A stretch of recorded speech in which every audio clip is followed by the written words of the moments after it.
दिसंबर से कुछ और नए रूल्स लागू हो रहे हैं पीक मार्जिन कलेक्शंस के, ये क्या है सर, और इसका बाजार पर क्या इंपैक्ट हो सकता है? यहां पर तो कोई राहत नहीं मिली है ना?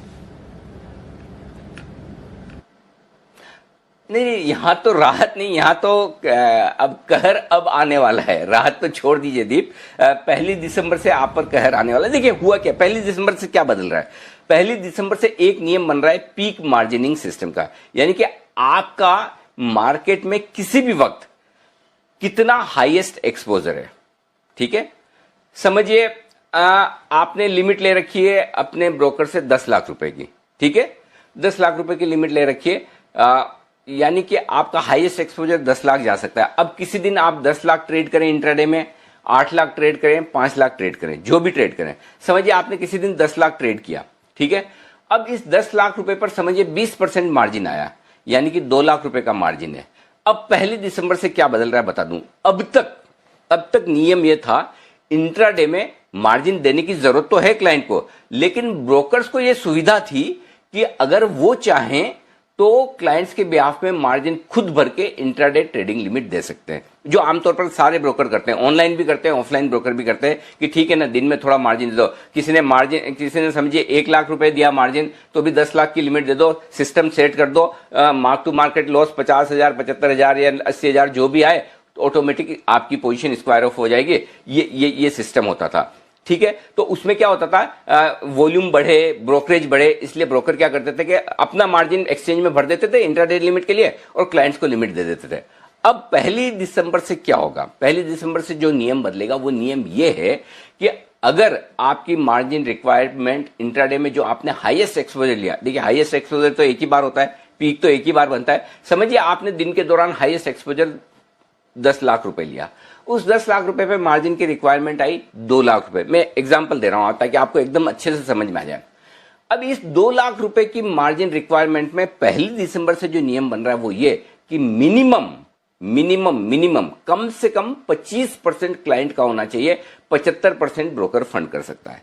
यानी कि 50,000 रुपए का मार्जिन तो आपको देना ही देना होगा। तो अब ब्रोकर क्या करेगा, आप जितना मार्जिन दोगे उसके हिसाब से वो 75% अपना गिन लेगा। समझिए आपने 50,000 मार्जिन दिया, ब्रोकर का 50,000 आपका मार्जिन हो गया, 75,000 मेरा हो गया। समझो 20% अगर उसका मार्जिन है, अलग अलग शेयर का अलग अलग इंडेक्स का मार्जिन अलग होगा, लेकिन मैं एक आपको कैलकुलेशन के पर्पज से बता रहा हूं कि समझिए आपने 50,000 दिए, बाकी 1.5 लाख रुपए ब्रोकर ने अपनी तरफ से लगा दिए, 2 लाख रुपए आपका मार्जिन हो गया और उस 2 लाख रुपए के सामने आपको लिमिट मिलेगी।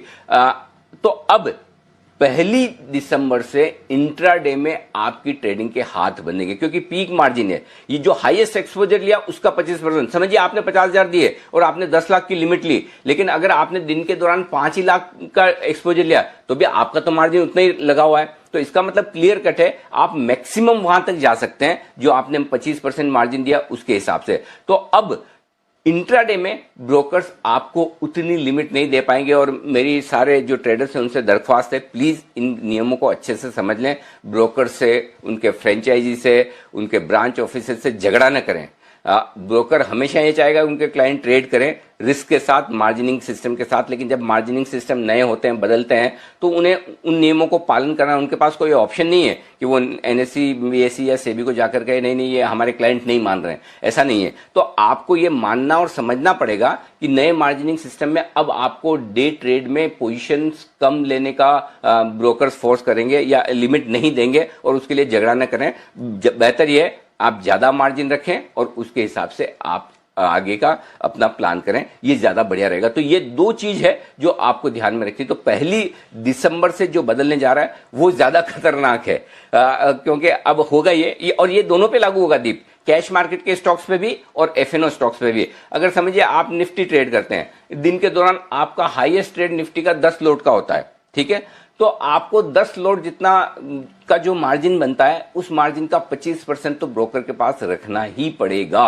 और एक और चीज बता दूं, ये 25% शुरुआत है, ये 25% शुरुआत है। धीरे धीरे 1 दिसंबर के बाद, अभी तो ये लागू हो रहा है, उसके बाद धीमे धीमे ये ब्रोकर का हिस्सा घटता जाएगा, क्लाइंट का हिस्सा बढ़ता जाएगा। अभी तो सेबी ये कह रही कि जितना मार्जिन है उसका 25% क्लाइंट दे दे तब भी चलेगा, लेकिन अल्टीमेटली होगा ये कि ब्रोकर की जो मार्जिन फंडिंग और मार्जिन फाइनेंसिंग का तरीका है क्लाइंट्स को देने का, और उसके बेसिस पे जो वो इंट्राडे पोजीशन देते हैं वो धीमे धीमे कम होने वाला है। इरादा सेबी का साफ है कि जो लोग ट्रेड कर रहे हैं वही मार्जिन भरे बजाय ब्रोकर बनने के। इस थ्योरी पर सेबी चल रही ताकि आपकी रिस्क आपको पता हो, आपके पास पैसे हों तो आप ट्रेड करें। अब इसका असर डेफिनेटली इसमें होगा कि इंट्राडे में लिक्विडिटी कम होगी, शेयरों में वॉल्यूम थोड़े से कम होंगे, वो कैश में भी होंगे, फ्यूचर्स में भी होंगे, इसमें कोई डाउट नहीं। तो दोनों चीजें अलग अलग है, पीक मार्जिनिंग वाला सिस्टम अलग है और जो मार्च के महीने में एडिशनल मार्जिन लगा था वो कम हुआ है। इसका मतलब ये नहीं कि